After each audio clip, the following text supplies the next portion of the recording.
ഈ വാർത്താ ദിനത്തിലെ പ്രധാന റിപ്പോർട്ടുകളുമായി വാർത്താമഴ ആരംഭിക്കുന്നു. ഞാൻ എസ് വിജയകുമാർ.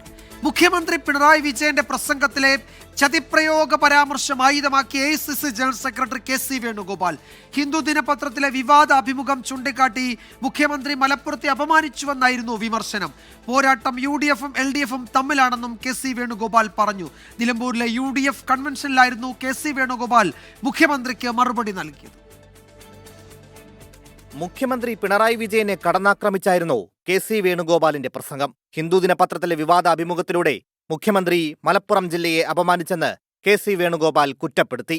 ഹിന്ദു പത്രത്തിൽ നടത്തിയ ഇന്റർവ്യൂവിൽ അദ്ദേഹം പറഞ്ഞത് 150 കിലോ സ്വർണവും 123 കോടി രൂപയും മലപ്പുറം ജില്ലയിൽ നിന്നും മാത്രം പിടിച്ചെടുത്തു. ആ പണം തീവ്രവാദ പ്രവർത്തനങ്ങൾക്കും ദേശവിരുദ്ധ പ്രവർത്തനങ്ങൾക്കും ഉപയോഗിക്കാൻ വേണ്ടിയിട്ടുള്ള പണമാണ് എന്ന് ഈ ജില്ലയ്ക്ക് എതിരെ ഏറ്റവും വലിയ ചതിപ്രയോഗം നടത്തിയ സാക്ഷാൽ പിണറായി വിജയൻ മലപ്പുറത്ത് വന്ന് ചതിയെക്കുറിച്ച് പറയുന്നത്. പൂരം കലക്കി BJPക്ക് അക്കൗണ്ട് തുറന്നു കൊടുത്തത് പിണറായി വിജയനെന്നും വിമർശനം. UDF-ഉം LDF-ഉം തമ്മിലുള്ള രാഷ്ട്രീയ മത്സരം വഴിതിരിച്ചുവിടാൻ ആര് ശ്രമിച്ചിട്ടും കാര്യമില്ല എന്നും PV അൻവറിന്റെ പേരെടുത്ത് പറയാതെ വിമർശനം. ഈ തെരഞ്ഞെടുപ്പ് ഒരു രാഷ്ട്രീയ പോരാട്ടമാണ്, സംശയം വേണ്ട. കഴിഞ്ഞ 9 വർഷക്കാലമായി കേരളത്തെ ഭരിച്ചു മുടിച്ച് തകർത്ത് പാവപ്പെട്ടവനെ നിരാധാരമാക്കുന്ന ഈ സർക്കാരിനെതിരായിട്ടുള്ള കാഹളം മുഴക്കേണ്ട തെരഞ്ഞെടുപ്പാണ് ഈ തെരഞ്ഞെടുപ്പ്. നിലമ്പൂരിൽ മാത്രമല്ല, അടുത്ത നിയമസഭാ തെരഞ്ഞെടുപ്പിൽ 100 സീറ്റ് നേടി UDF അധികാരത്തിൽ വരുമെന്ന് പ്രതിപക്ഷ നേതാവ് VD സതീശൻ പറഞ്ഞു. 2026-ൽ 100-ലധികം സീറ്റോടുകൂടി ഐക്യ ജനാധിപത്യ മുന്നണി കൊടുങ്കാറ്റ് പോലെ അധികാരത്തിലേക്ക് തിരിച്ചു വരും. പാലക്കാട് കപ്പടിച്ചതുപോലെ നിലമ്പൂരിലും UDF ജയിക്കുമെന്ന മുസ്ലിം ലീഗ് ദേശീയ general secretary PK Kunhalikutty. BJP ജയിക്കുന്നാ പറഞ്ഞത്. എവിടെ? പാലക്കാട്. റിസൾട്ട് വന്നപ്പോൾ എന്താ ഉണ്ടായത് ഞാൻ പറയണ്ടല്ലോ. അതും കൊണ്ട് കപ്പടിച്ച് ഞങ്ങൾ പോന്നു, അതേമാതിരി പോവും, ഒരു സംശയവും വേണ്ട. എല്ലാവരും ഒരുങ്ങിക്കോളി റിസൾട്ടിന്. UDF വൻ ഭൂരിപക്ഷത്തിൽ വിജയിക്കുമെന്ന് KPCC അധ്യക്ഷൻ സണ്ണി ജോസഫ് പറഞ്ഞു. News desk 24. നിലമ്പൂരിൽ പോരാട്ടം മുറുക്കി മുന്നണികൾ. LDF സ്ഥാനാർത്ഥി M സ്വരാജ് ജനകീയ പ്രതിപക്ഷ പ്രതിരോധ മുന്നണിയുടെ പേരിൽ PV അൻവർ, NDA സ്ഥാനാർത്ഥി അഡ്വക്കേറ്റ് മോഹൻ ജോർജ് എന്നിവർ ഇന്ന് നാമനിർദ്ദേശ പത്രിക സമർപ്പിച്ചു. പത്രിക സമർപ്പിക്കാനുള്ള സമയം ഇന്ന് 6 മണിയോടെ അവസാനിച്ചു. അക്ഷരാർത്ഥത്തിൽ നിലമ്പൂരിനെ ആവേശത്തിലാഴ്ത്തിയായിരുന്നു M Swaraj, PV Anvar, advocate Mohan George എന്നീ സ്ഥാനാർത്ഥികളുടെ നാമനിർദ്ദേശ പത്രികാ സമർപ്പണം. നിലമ്പൂർ തഹസിൽദാർ ഓഫീസിലാണ് 3 പേരും പത്രിക സമർപ്പിച്ചത്. LDF സ്ഥാനാർത്ഥി M സ്വരാജ് രാവിലെ 11:30 പത്രിക സമർപ്പിച്ചു. സ്ഥാനാർത്ഥികളുടെ എണ്ണത്തെക്കുറിച്ച് ആശങ്കയില്ലെന്ന് പ്രതികരണം. മത്സരിക്കാനുള്ള അവകാശം എല്ലാവർക്കും ഉണ്ട്. ആരും മത്സരിക്കരുതെന്ന് പറയാനൊന്നും നമുക്ക് അവകാശമില്ല. അപ്പം മത്സരിക്കാൻ ആഗ്രഹിക്കുന്നവരൊക്കെ മത്സരിക്കട്ടെ. ജനങ്ങൾ അതൊക്കെ വിലയിരുത്തിക്കൊണ്ട് വിധി എഴുതുകയും ചെയ്യട്ടെ. അപ്പോൾ നമ്മുടെ ജനാധിപത്യം കൂടുതൽ ശക്തമാവും. നമുക്ക് അങ്ങനെ ആശിക്കാം. പ്രവർത്തകരെ അണിനിരത്തി ശക്തി പ്രകടനം നടത്തിയ ശേഷം PV അൻവറിന്റെ പത്രികാ സമർപ്പണം. ജനകീയ പ്രതിപക്ഷ പ്രതിരോധ മുന്നണി എന്ന കൂട്ടായ്മ രൂപീകരിച്ചാണ് ഇത്തവണ മത്സരിക്കുന്നത്. എന്താ പ്രതീക്ഷ? ജയിക്കോ? 100% ഞാനല്ല ജയിക്കുന്നത്, ഈ കേരളത്തിലെ ജനങ്ങളാണ് ജയിക്കുന്നത്. BJP സംസ്ഥാന അധ്യക്ഷൻ രാജീവ് ചന്ദ്രശേഖർ, ശോഭാ സുരേന്ദ്രൻ, തുഷാർ വെള്ളാപ്പള്ളി എന്നിവർക്കൊപ്പം റോഡ് ഷോയായി എത്തിയാണ് ഇന്നലെ BJPയിൽ ചേർന്ന NDA സ്ഥാനാർത്ഥി അഡ്വക്കേറ്റ് മോഹൻ ജോർജ് പത്രിക സമർപ്പിച്ചത്.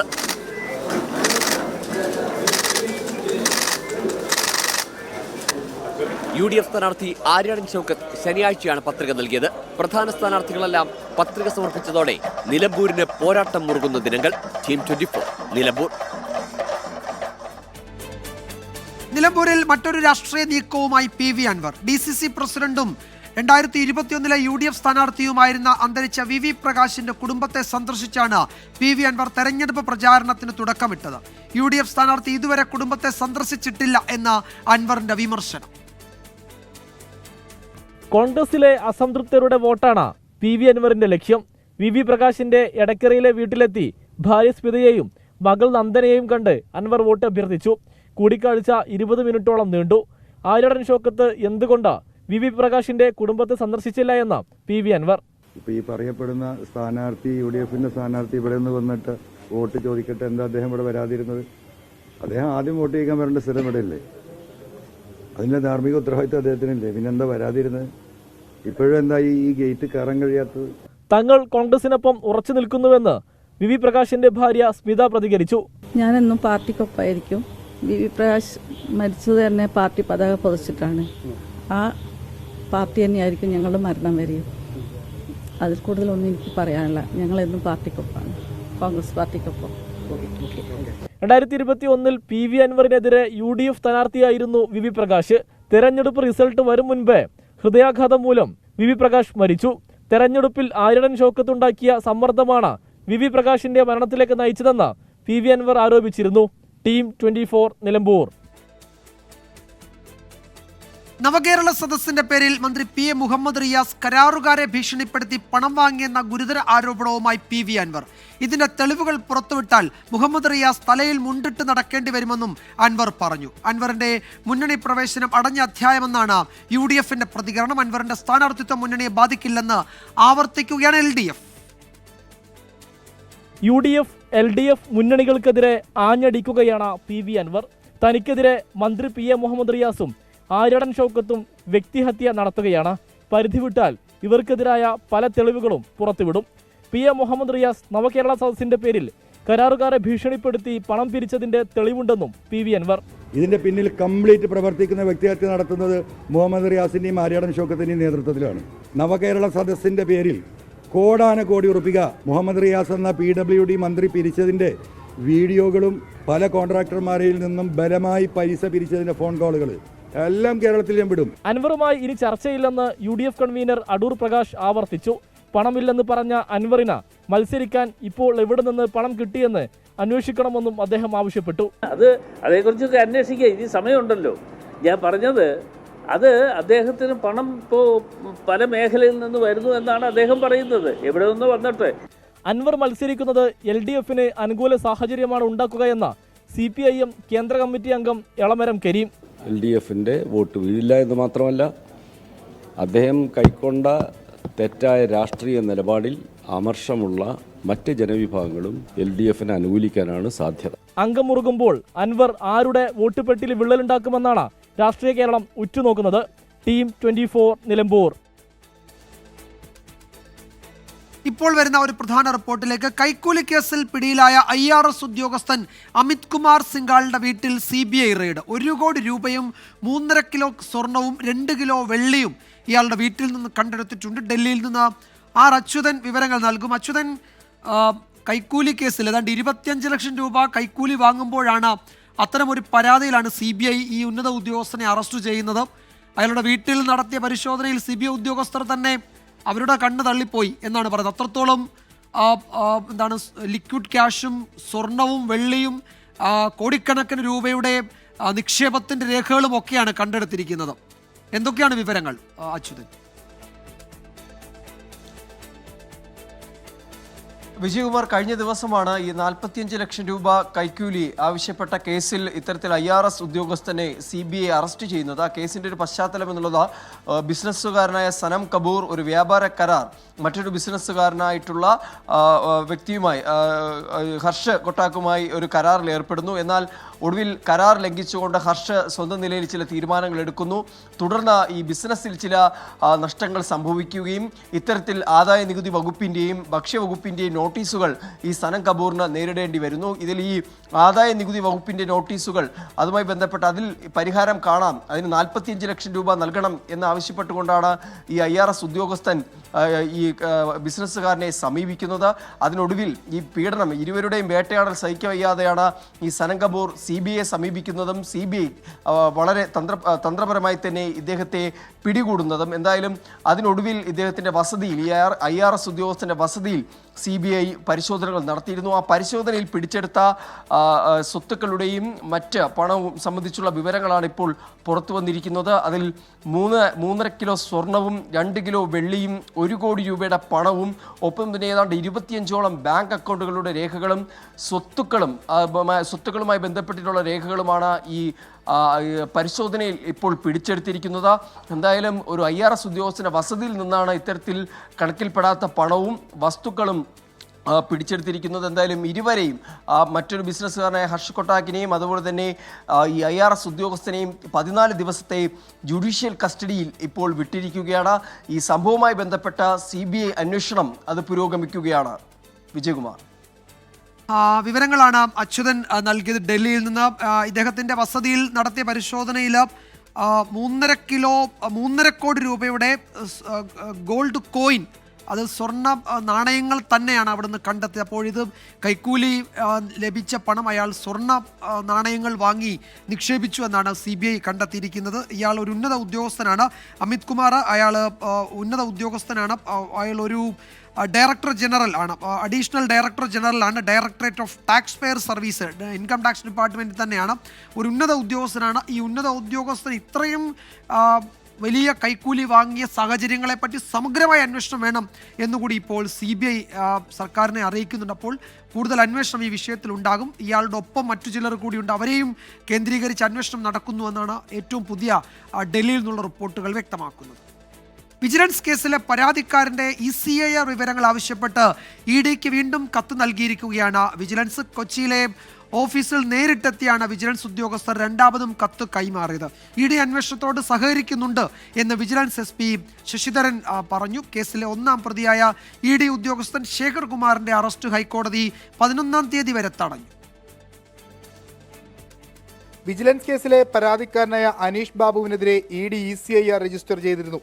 ഈ വിവരങ്ങൾ ആവശ്യപ്പെട്ടാണ് വിജിലൻസ് കത്ത് നൽകിയത്. ആദ്യം നൽകിയ കത്തിൽ ED അനുകൂല നിലപാട് സ്വീകരിക്കാതിരുന്ന പശ്ചാത്തലത്തിലാണ് ED ഓഫീസിൽ നേരിട്ടെത്തി വിജിലൻസ് ഉദ്യോഗസ്ഥർ വീണ്ടും കത്ത് കൈമാറിയത്.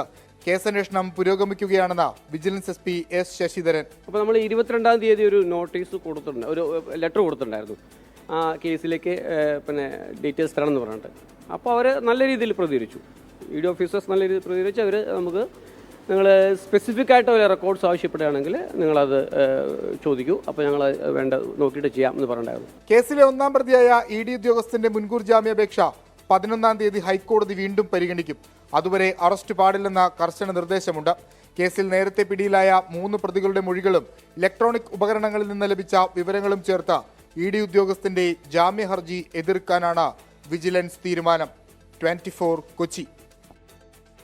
ഓപ്പറേഷൻ സിന്ദൂറിനെ കുറിച്ച് ചർച്ച ചെയ്യാൻ പാർലമെന്റിന്റെ പ്രത്യേക സമ്മേളനം വിളിക്കുന്നത് കേന്ദ്ര സർക്കാരിന്റെ പരിഗണനയിൽ. ഈ മാസം 16-ന് പ്രത്യേക സമ്മേളനം ചേരാനാണ് സാധ്യത. പ്രധാനമന്ത്രി നരേന്ദ്രമോദി വെള്ളിയാഴ്ച കശ്മീർ സന്ദർശിക്കും. ഓപ്പറേഷൻ സിന്ദൂറിനെ കുറിച്ച് ചർച്ച ചെയ്യാൻ പാർലമെന്റിന്റെ പ്രത്യേക സമ്മേളനം വിളിക്കണമെന്ന പ്രതിപക്ഷത്തിന്റെ ആവശ്യം ശക്തമാകുന്ന പശ്ചാത്തലത്തിലാണ് കേന്ദ്ര സർക്കാർ ഇക്കാര്യം പരിഗണിക്കുന്നത്. മുമ്പ് ചേർന്ന പ്രത്യേക സമ്മേളനങ്ങളുടെ വിശദാംശങ്ങൾ സർക്കാർ തേടി. വിദേശ പര്യടനത്തിലുള്ള സർവകക്ഷി സംഘങ്ങൾ മടങ്ങിയെത്തിയ ശേഷം സമ്മേളനം ചേരാനാണ് ആലോചന. ഈ മാസം 16-ന് പ്രത്യേക സമ്മേളനം ചേരാൻ സാധ്യതയെന്നാണ് സർക്കാർ വൃത്തങ്ങളിൽ നിന്നും ലഭിക്കുന്ന സൂചന. അതേസമയം ജൂൺ 6-ന് പ്രധാനമന്ത്രി നരേന്ദ്രമോദി ജമ്മു കശ്മീർ സന്ദർശിക്കും. ഓപ്പറേഷൻ സിന്ദൂറിന് ശേഷമുള്ള പ്രധാനമന്ത്രിയുടെ ആദ്യ കശ്മീർ സന്ദർശനമാണിത്. വൈഷ്ണോദേവി ക്ഷേത്രത്തിന്റെ ബേസ് ക്യാമ്പായ കത്രയിൽ നിന്നും കശ്മീരിലെ ബാരാമുള്ളയിലേക്കുള്ള വന്ദേ ഭാരത് ട്രെയിൻ സർവീസ് പ്രധാനമന്ത്രി ഉദ്ഘാടനം ചെയ്യും. ഏപ്രിൽ 19-ന് നിശ്ചയിച്ചിരുന്ന പ്രധാനമന്ത്രിയുടെ സന്ദർശനം മോശം കാലാവസ്ഥയെ തുടർന്ന് മാറ്റിവെക്കുകയായിരുന്നു. ഓപ്പറേഷൻ സിന്ദൂറിന് ശേഷം 2000-ലേറെ അനധികൃത ബംഗ്ലാദേശി കുടിയേറ്റക്കാരെ ഇന്ത്യ മടക്കി അയച്ചതായും 2000-ഓളം പേർ സ്വമേധയാ മടങ്ങിപ്പോകാൻ തയ്യാറായതായും റിപ്പോർട്ടുണ്ട്. അനധികൃത ബംഗ്ലാദേശി കുടിയേറ്റക്കാർക്കെതിരായ കർശന നടപടികൾ തുടരാനാണ് കേന്ദ്ര സർക്കാരിന്റെ തീരുമാനം. പിടികൂടുന്നവരെ വ്യോമസേനാ വിമാനങ്ങളിൽ അതിർത്തിയിൽ എത്തിച്ച് BSFന് കൈമാറിയ ശേഷം മടക്കി അയക്കാനാണ് പദ്ധതി. മടക്കി അയക്കുന്നവർ വീണ്ടും തിരികെ എത്തുന്നത് തടയാൻ അവരുടെ ബയോമെട്രിക് വിവരങ്ങൾ ശേഖരിച്ച് ഇമിഗ്രേഷൻ ഡാറ്റയുമായി ബന്ധിപ്പിക്കാൻ നിർദ്ദേശം നൽകിയിട്ടുണ്ട്. 24 ഡൽഹി. അമേരിക്കയിലെ കൊളറാഡോയിൽ ഇസ്രായേൽ അനുകൂല പ്രകടനത്തിന് നേരെ ബോംബേർ, 8 പേർക്ക് പരിക്കേറ്റു. ഭീകരാക്രമണം എന്നാണ് FBI സ്ഥിരീകരിച്ചു. ഈജിപ്ഷ്യൻ പൗരനായ അക്രമിയെ കസ്റ്റഡിയിലെടുത്തിട്ടുണ്ട്. ബന്ദികളെ മോചിപ്പിക്കണമെന്നാവശ്യപ്പെട്ട് നടന്ന പ്രകടനത്തിന് നേരെയാണ് ആക്രമണമുണ്ടായത്. ബോൾഡർ നഗരത്തിലെ മാളിന് സമീപമായിരുന്നു ആക്രമണം.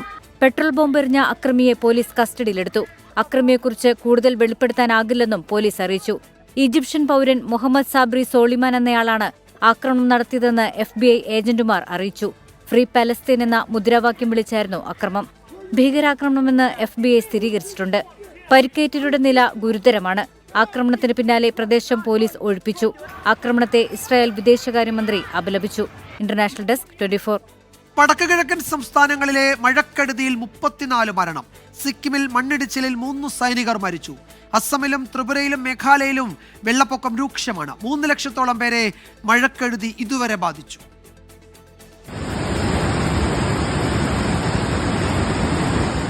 വടക്കുകിഴക്കൻ സംസ്ഥാനങ്ങളിൽ മഴക്കെടുതി രൂക്ഷമാവുകയാണ്.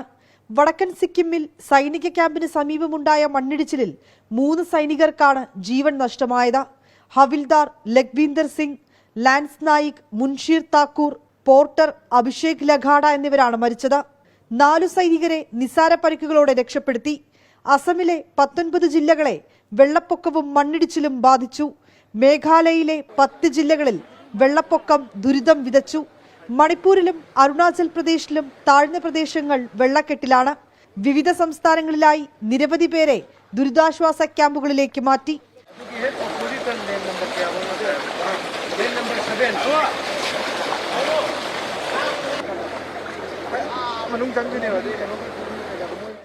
മണിപ്പൂരിലും അസമിലും നിരവധി വീടുകൾക്ക് കേടുപാടുകൾ സംഭവിച്ചു. ബ്രഹ്മപുത്ര, കടകൽ, ബരാക്ക് ഉൾപ്പെടെ നദികൾ അപകടനിലയ്ക്ക് മുകളിൽ ഒഴുകുകയാണ്. മണിപ്പൂരിലെ ഇംഫാൽ, ഈസ്റ്റ് വെസ്റ്റ് ജില്ലകളിലെയും സേനാപതിയിലും അസമിലെ സിൽച്ചറിലും സ്കൂളുകൾക്ക് അവധി നൽകി. അരുണാചൽ പ്രദേശിലെ ലോവർ ദിബാങ് താഴ്വരയിൽ കുടുങ്ങിയ 14 പേരെയും സിക്കിമിൽ മണ്ണിടിച്ചിലിനെ തുടർന്ന് കുടുങ്ങിയ വിനോദസഞ്ചാരികളെയും രക്ഷപ്പെടുത്തി.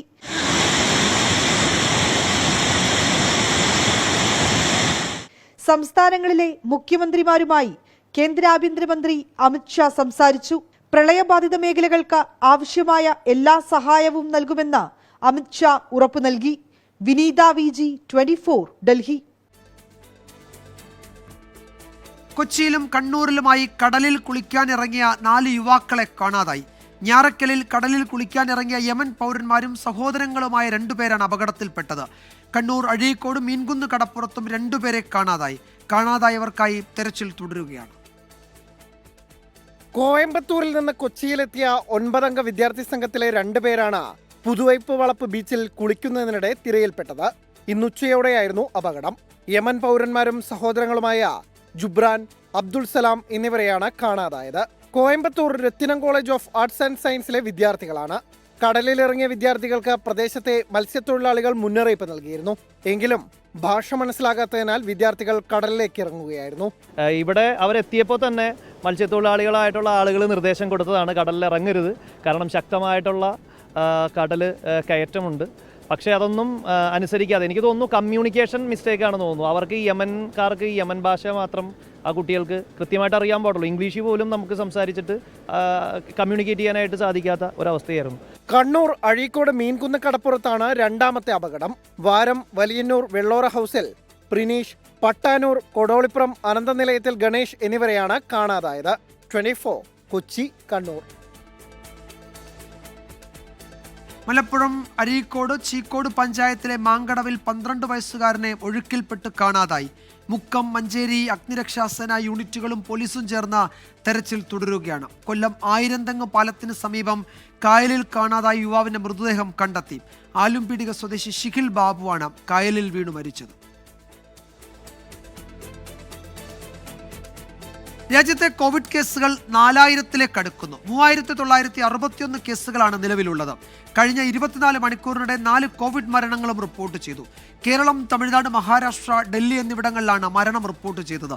കേരളത്തിൽ ആശങ്കപ്പെടേണ്ട സാഹചര്യമില്ലെന്ന് ആരോഗ്യമന്ത്രി വീണ ജോർജ് വ്യക്തമാക്കി.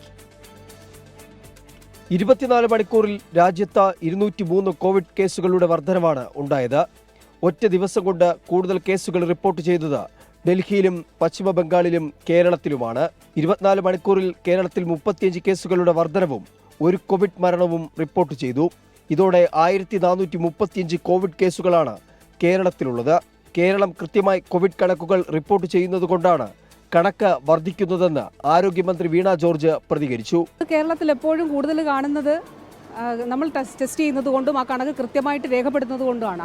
ഈ ഒരു വകഭേദം അധികം തീവ്രമാകാത്ത ഇതാണ് എന്നുള്ളത് ഇതിനോടകം തന്നെ തെളിഞ്ഞിട്ടുണ്ട്. വ്യാപനശേഷി കൂടുതലാണെങ്കിലും രോഗതീവ്രത കുറവാണെന്നും ആരോഗ്യമന്ത്രി. മറ്റു രോഗങ്ങളുള്ളവർ പൊതുസ്ഥലങ്ങളിൽ മാസ്ക് ധരിക്കണമെന്നും അനാവശ്യ ആശുപത്രി സന്ദർശനങ്ങൾ ഒഴിവാക്കണമെന്നും മന്ത്രി പറഞ്ഞു. 24 മണിക്കൂറിൽ ഡൽഹിയിൽ 47 കേസുകളും പശ്ചിമ ബംഗാളിൽ 44 കേസുകളുമാണ് റിപ്പോർട്ട് ചെയ്തത്. കേരളം കഴിഞ്ഞാൽ മഹാരാഷ്ട്രയാണ് കൂടുതൽ കോവിഡ് കേസുകളുള്ള സംസ്ഥാനം. ഈ തരംഗത്തിൽ ഇതുവരെ 32 കോവിഡ് മരണങ്ങളും റിപ്പോർട്ട് ചെയ്തിട്ടുണ്ട്. രാജ്യത്തെ കോവിഡ് വ്യാപനം സൂക്ഷ്മമായി നിരീക്ഷിച്ചു വരികയാണ് കേന്ദ്ര ആരോഗ്യ മന്ത്രാലയം. 24 ഡൽഹി. കാസർഗോഡ് ദേശീയപാതയിൽ വീണ്ടും വിള്ളൽ. പീലിക്കോട് കാർഷിക ഗവേഷണ കേന്ദ്രത്തിന് സമീപം 1/2 കിലോമീറ്റർ നീളത്തിലാണ് വിള്ളൽ കണ്ടെത്തിയത്. വിള്ളലുള്ള ഭാഗം ടാർ ഒഴിച്ചു മറയ്ക്കാൻ നിർമ്മാണ കമ്പനിയായ മേഘ കൺസ്ട്രക്ഷൻ ലിമിറ്റഡ് ശ്രമിച്ചതിനെതിരെ പ്രതിഷേധവുമായി നാട്ടുകാർ രംഗത്തെത്തി. മഴ തുടങ്ങിയ ശേഷം കാസർഗോഡ് ജില്ലയിലെ ദേശീയപാതയിലുണ്ടായ 4ാമത്തെ വിള്ളലാണിത്. കാർഷിക ഗവേഷണ കേന്ദ്രത്തിന് സമീപത്തെ പാലം മുതൽ പടുവളം വരെ വിള്ളലുണ്ട്. പ്ലാസ്റ്റിക് കൊണ്ട് മറച്ചുവെക്കാനും ടാർ ഒഴിച്ച് തട്ടിക്കൂട്ടി വിള്ളലടയ്ക്കാനും നിർമ്മാണ കമ്പനി ശ്രമം നടത്തി. എന്നാൽ മഴ മാറിയതോടെ വിള്ളൽ നാട്ടുകാരുടെ ശ്രദ്ധയിൽപ്പെട്ടു. 10 കിലോമീറ്ററോളം ദൂരത്ത് ഇങ്ങനെ പൊട്ടിക്കിടന്ന് ഇതിൻ്റെ അകത്തേക്ക് ആഴത്തിലേക്ക് വെള്ളം പോയിക്കൊണ്ടിരിക്കുകയാണ്. അതുകൂടാതെ ഇപ്പോൾ ഞാൻ വരുന്ന സമയത്ത് തന്നെ ഇപ്പോൾ അവരത് അടച്ച് താറ് മെറ്റൽ ഒഴിച്ച് ആ കുഴിക്ക് അടക്കാൻ വേണ്ടിയുള്ള ഒരു സംവിധാനമാണ് അവർ ചെയ്തുകൊണ്ടിരിക്കുന്നത്.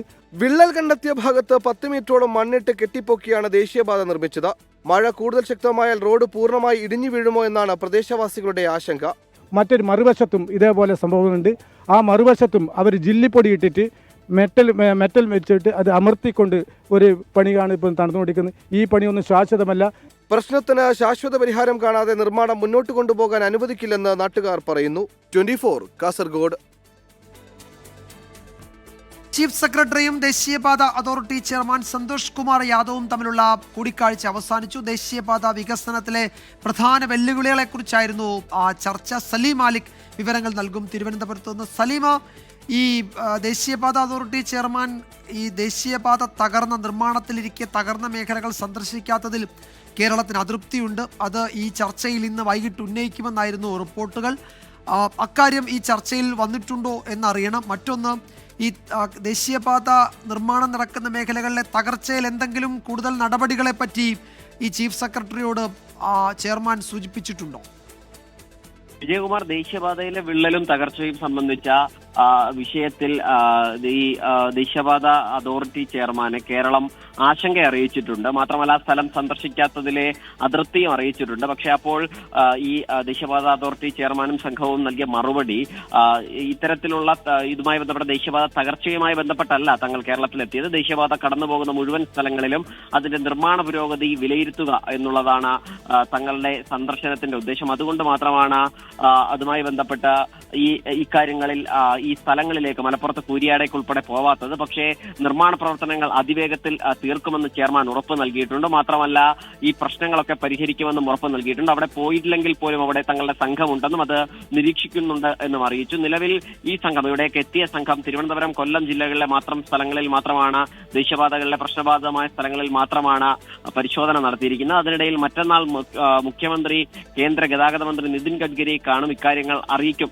എന്നുകൂടി വിവരമുണ്ട്. നിർമ്മാണ പ്രവർത്തനങ്ങൾ വിലയിരുത്തുക എന്നതിനപ്പുറത്തേക്ക് മറ്റൊന്നും ഈ സന്ദർശന ലക്ഷ്യമായിരുന്നില്ല. അതുകൊണ്ട് നാളെ ഈ സംഘം മടങ്ങും. അപ്പോഴും മലപ്പുറത്തേക്ക് പോയില്ല. പക്ഷേ അക്കാര്യങ്ങൾക്ക് അവിടേക്ക് ഒരു പ്രത്യേക ടീമിനെ കൂടി നിയോഗിക്കും എന്നുള്ളതാണ് നിലവിൽ അറിയിക്കുന്നത്. വിജയകുമാർ. യെസ്, സലീം മാലിക്കാണ് വിവരങ്ങൾ നൽകിയത്. കേരളത്തിലെ ദേശീയപാത വികസനത്തിലെ വെല്ലുവിളികളെ കുറിച്ചായിരുന്നു ഈ ചർച്ച. ഈ ദേശീയപാത നിർമ്മാണം നടക്കുന്ന മേഖലകളിൽ ആ പാത പൊളിഞ്ഞത് അത് പരിശോധിക്കാൻ വിദഗ്ധ സമിതിയെ ചുമതലപ്പെടുത്തിയിട്ടുണ്ട്. അവരാണ് അവിടേക്ക് പോയി അത് വിലയിരുത്തുന്നത് എന്നാണ് ദേശീയപാത authority chairman Santhosh Kumar Yadav chief secretary അറിയിച്ചത്. മറ്റൊരു പ്രധാന റിപ്പോർട്ടിലേക്ക്. ജിം സന്തോഷ് വധക്കേസിൽ പോലീസ് ഉദ്യോഗസ്ഥർക്ക് പണം നൽകാനെന്ന പേരിൽ പ്രതിയുടെ മാതാവിൽ നിന്ന് പണം വാങ്ങിയെന്ന് പരാതി. RYF അഖിലേന്ത്യാ ജോയിന്റ് സെക്രട്ടറി പുലത്തറ നൌഷാദിനെതിരെ പ്രതി സാമുവലിന്റെ മാതാവ് പരാതി നൽകി. സംഭവത്തിൽ കരുനാഗപ്പള്ളി പോലീസ് കേസ് രജിസ്റ്റർ ചെയ്തു. 24 എക്സ്ക്ലൂസീവ്. ജിം സന്തോഷ് വധക്കേസിലെ 7ാം പ്രതി സാമുവലിന്റെ മാതാവിൽ നിന്ന് പോലീസുകാർക്ക് നൽകാനെന്ന വ്യാജേന RYF അഖിലേന്ത്യാ സെക്രട്ടറി പുലത്തറ നൌഷാദ് പണം വാങ്ങിയെന്നാണ് ആരോപണം. എന്നോട് ആദ്യം ഇങ്ങനെ ഒരു തുക പറഞ്ഞപ്പോൾ ഞാൻ പറഞ്ഞു, ഇപ്പം നമുക്ക് അങ്ങനെയുള്ള ഒരു അവസ്ഥയിലല്ല, ഞങ്ങൾ അകപ്പാട് ആദ്യം ഒരു 3 ലക്ഷം രൂപയുടെ തുക പറഞ്ഞു. ഇങ്ങനെ വിളിച്ച് എൻ്റെ ഫ്രണ്ടിനെ വിളിച്ചു. അന്നേരം പറഞ്ഞ് അങ്ങനെയാണെങ്കിൽ മോള് വാ, നമുക്കൊന്ന് പോയി സംസാരിക്കാമെന്ന് പറഞ്ഞു. അങ്ങനെയാണെങ്കിൽ നൌഷാദ് എന്ന് പറഞ്ഞ പുള്ളിയെ ഞാൻ പുലത്തറ നൌഷാദ് എന്നാണ് പറയുന്നത്. മകനെ തിരക്കി പോലീസ് ഇനി വരില്ലെന്നും ഇതിനായി കരുനാഗപ്പള്ളി CIക്കും പോലീസ് ഉദ്യോഗസ്ഥർക്കും വാദിഭാഗം അഭിഭാഷകനും നൽകാനെന്ന പേരിലാണ് പണം വാങ്ങിയതെന്നും സാമുവലിന്റെ മാതാവ് ലളിത 24-നോട് പറഞ്ഞു. ചെന്ന് സംസാരിച്ചപ്പോൾ എന്നോട് പറഞ്ഞ് ഒന്നുകൊണ്ടും പേടിക്കണ്ട, ഞാൻ ഇതിലെന്ത് കാര്യം വേണേലും ചെയ്തു തരാം, ഞാൻ CI പോയി കാണാം, അവർ ഇനി വീട്ടിൽ വരുത്തില്ല, അന്വേഷിക്കത്തില്ല, നമ്മളായിട്ട് ആളിനെ ഏൽപ്പിച്ചു കൊടുക്കത്തേ ഉള്ളൂ, നമുക്ക് മുൻകൂർ ജാമ്യമൊക്കെ എടുക്കാം, അതിന് ഇത്ര രൂപ ആവും, CIക്ക് അവർക്കെല്ലാം നമ്മളിത് കാശ് കൊടുത്ത് എങ്കിലേ നമുക്കിത് കറക്റ്റ് ചെയ്ത് തരത്തുള്ളൂ എന്നൊക്കെ പറഞ്ഞു. ബാങ്ക് അക്കൗണ്ട് വഴി 1 ലക്ഷം രൂപയും നേരിട്ട് 1,60,000 രൂപയുമാണ് പുലത്തർ നൌഷാദിന് നൽകിയത്. മകനെ രക്ഷിക്കാൻ സ്വർണം പണയം വെച്ചാണ് പണം നൽകിയതെന്നും മാതാവ് പറയുന്നു. സംഭവത്തിൽ RYF അഖിലേന്ത്യാ ജോയിന്റ് സെക്രട്ടറി പുലത്തറ നൌഷാദിനെതിരെ പോലീസ് FIR രജിസ്റ്റർ ചെയ്തു.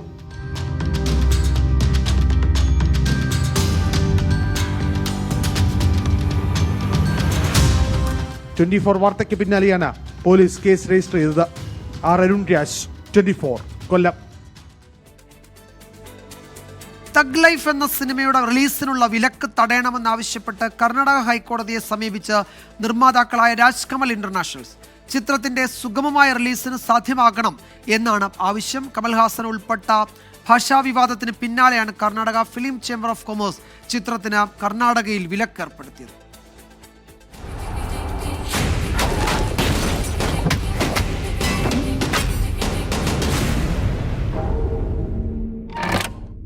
റിലീസിന് 2 ദിവസം മാത്രം ബാക്കി നിൽക്കെയാണ് തഗ് ലൈഫിന്റെ സഹനിർമ്മാതാവ് ഹൈക്കോടതിയിൽ ഹർജി നൽകിയിരിക്കുന്നത്. എല്ലാ തിയേറ്ററുകളിലും സുഗമമായി പ്രദർശനം അനുവദിക്കണം, ക്രമസമാധാന പ്രശ്നമുണ്ടായാൽ പോലീസ് ഇടപെടണം തുടങ്ങിയ ആവശ്യങ്ങളാണ് പ്രധാനമായും ഹർജിയുള്ളത്. കമൽഹാസന്റെ പരാമർശങ്ങൾ വളച്ചൊടിക്കപ്പെട്ടതാണെന്നും ചിത്രത്തിന്റെ പ്രദർശനം വിലക്കുന്നത് നിയമവിരുദ്ധമാണെന്നും ഹർജിയിൽ പറയുന്നു. കമൽഹാസന്റെ ഭാഷാ പരാമർശത്തിൽ കന്നഡ സംരക്ഷണ സംഘടനകൾ പ്രതിഷേധം തുടരുകയാണ്. ചിത്രം പ്രദർശിപ്പിച്ചാൽ വലിയ പ്രത്യാഘാതമുണ്ടാകുമെന്ന് ഇവർ ഭീഷണിപ്പെടുത്തിയതായി തിയേറ്റർ ഉടമകൾ പറയുന്നു. കമൽഹാസൻ മാപ്പ് പറയാൻ തയ്യാറാകാതിരുന്നതോടെയാണ് Karnataka film chamber of commerce ചിത്രം വിലക്കിയത്. മുഖ്യമന്ത്രി സിദ്ധരാമയ്യ അടക്കം കമൽഹാസനെതിരെ രംഗത്തെത്തിയിരുന്നു. 24 ചെന്നൈ. ഇപ്പോൾ വരുന്ന ഒരു റിപ്പോർട്ടിലേക്ക്. ഇടുക്കി തൊമ്മൻകുത്ത് നാരങ്ങാനത്തെ കുരിശു പൊളിച്ച സംഭവത്തിൽ റേഞ്ച് ഓഫീസർക്ക് സ്ഥലം മാറ്റം. കാളിയാർ റേഞ്ച് ഓഫീസർ TK മനോജിനെയാണ് പത്തനാപുരത്തേക്ക് സ്ഥലം മാറ്റിയത്. കുരിശു പൊളിച്ചതിന് പിന്നാലെ തൊമ്മൻകുത്ത് ഇടവക വിശ്വാസികൾ റേഞ്ച് ഓഫീസർക്കെതിരെ സമരം നടത്തിയിരുന്നു. രാഹുൽ വിജയൻ വിവരങ്ങൾ നൽകും ഇടുക്കിയിൽ നിന്ന്. രാഹുൽ, അവിടെ വിശ്വാസികളുടെ എതിർപ്പുണ്ടായിരുന്നു, അവർ പ്രതിഷേധ പരിപാടികളൊക്കെ സംഘടിപ്പിച്ചിരുന്നു കുറച്ച് നാളുകൾക്ക് മുമ്പ്. അതിന്റെ ഭാഗമായാണോ ഈ നടപടി? അങ്ങനെ കരുതാൻ കഴിയുമോ?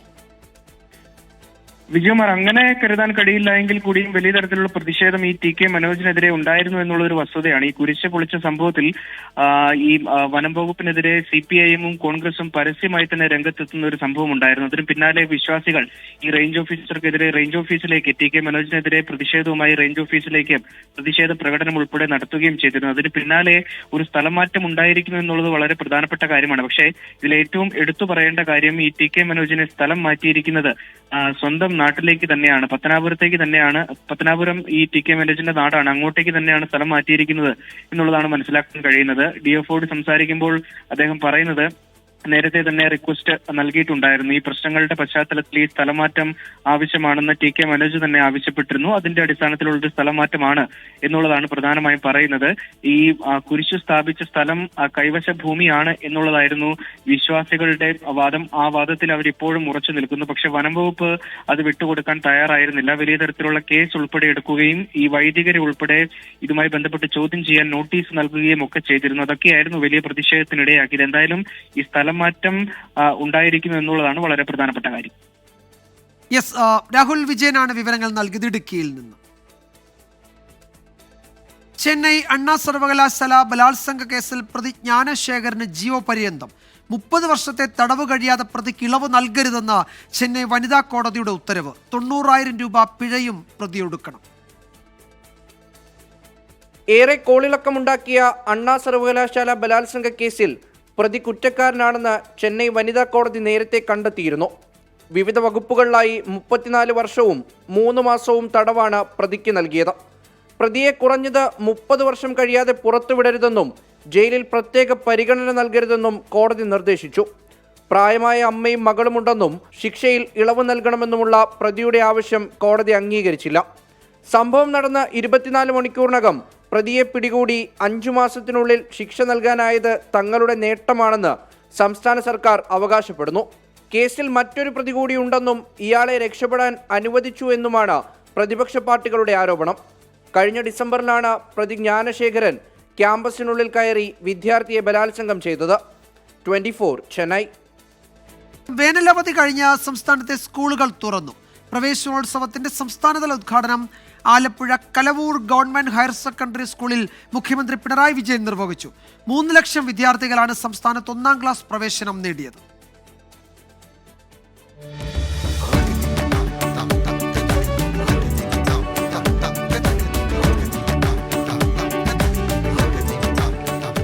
സ്കൂളിൽ വരാൻ മടിയുണ്ടോ? സ്കൂളിൽ വരാൻ മടി? കൂട്ടുകാരെയൊക്കെ കിട്ടിയോ? കൂട്ടുകാരെയൊക്കെ കിട്ടിയോ? സ്കൂളിൽ വരാൻ മടിയുണ്ടോ? ആശങ്കയും അങ്കലാപ്പും അധികമാർക്കും ഇല്ലായിരുന്നു. കരച്ചിലടക്കാനാവാത്ത ചിലർ പുതിയ കൂട്ടുകാരെ കിട്ടിയപ്പോൾ ഹാപ്പിയായി. പിന്നെ പാട്ടും ഡാൻസുമായി ആഘോഷം.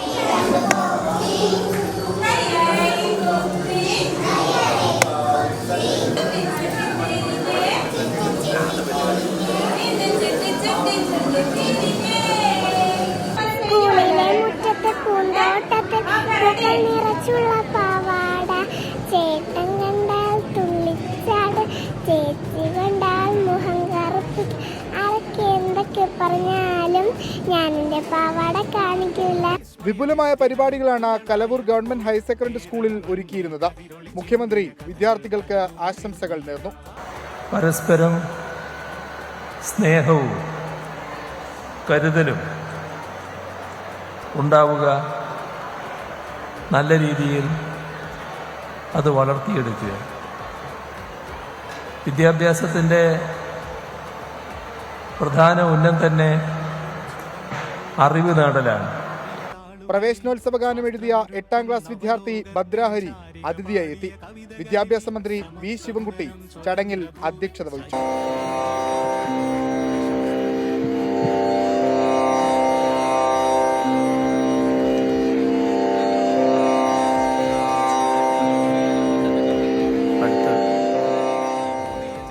തിരുവനന്തപുരം ജില്ലയിൽ മന്ത്രി GR അനിലും കോഴിക്കോട് മുഹമ്മദ് റിയാസും പ്രവേശനോത്സവം ഉദ്ഘാടനം ചെയ്തു.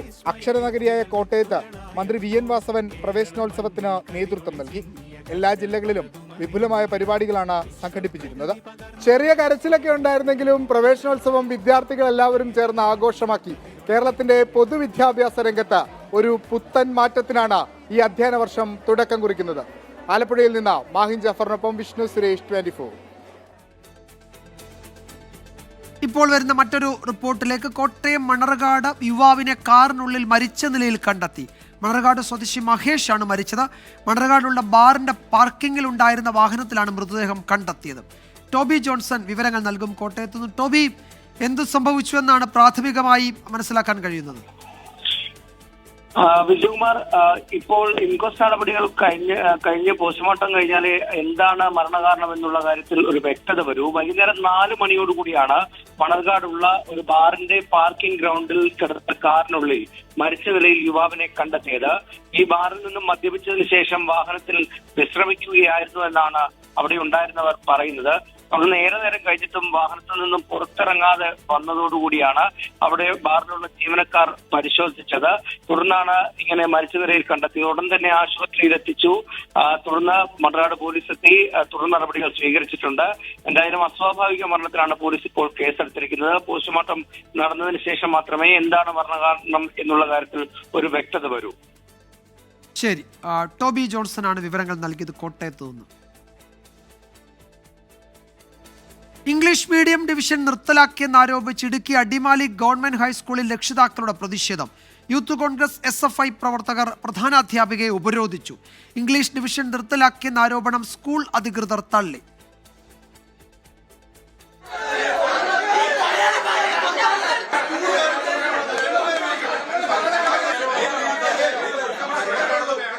കഴിഞ്ഞ 30-ാം തീയതിയാണ് 9-ാം ക്ലാസ്സിലെ ഇംഗ്ലീഷ് മീഡിയം ഡിവിഷൻ നിർത്തലാക്കുന്ന വിവരം പ്രധാന അധ്യാപിക രക്ഷിതാക്കളെ അറിയിച്ചത്. മലയാളം ഡിവിഷനിൽ ഒരു ക്ലാസ്സിൽ മാത്രം 71 കുട്ടികളുള്ളപ്പോൾ 9 പേർക്കായി ഇംഗ്ലീഷ് മീഡിയം നടത്താൻ ബുദ്ധിമുട്ടുണ്ടെന്നായിരുന്നു അറിയിപ്പ്. കുട്ടികളെ മലയാളം മീഡിയത്തിലേക്ക് മാറ്റണമെന്നും അല്ലാത്തപക്ഷം TC വാങ്ങണമെന്നുമായിരുന്നു നിർദ്ദേശം. ഈ നടക്കില്ല. ഇവിടെ 1 തൊട്ട് 10 വരെയുള്ള ടീച്ചർമാരെ പെട്ടെന്ന് നിങ്ങൾ മാറ്റി കഴിയില്ലെങ്കിൽ ഞങ്ങൾ പഠിപ്പിക്കും. കാര്യം ഞങ്ങൾ വിദ്യാഭ്യാസമുള്ളവരെ പഠിപ്പിക്കാൻ പറ്റും ഞങ്ങളെ കൊണ്ട്. ഈ ഇംഗ്ലീഷ് മീഡിയം പഠിച്ച പിള്ളേർക്ക് മലയാളം മീഡിയത്തിൽ ക്വസ്റ്റ്യൻ വന്നു കഴിഞ്ഞാൽ അവരെങ്ങനെ എഴുതി വെക്കും?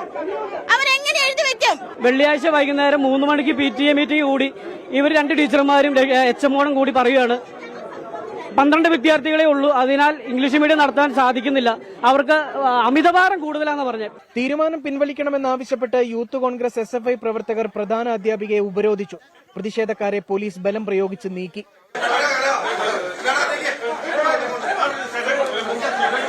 പ്രതിഷേധത്തിന് പിന്നാലെ ഇംഗ്ലീഷ് മീഡിയം ഡിവിഷൻ തുടരുമെന്ന് പ്രധാന അധ്യാപിക. വിദ്യാഭ്യാസ സ്റ്റാൻഡിംഗ് കമ്മിറ്റി ചെയർമാനുമായിട്ട് സംസാരിച്ചു.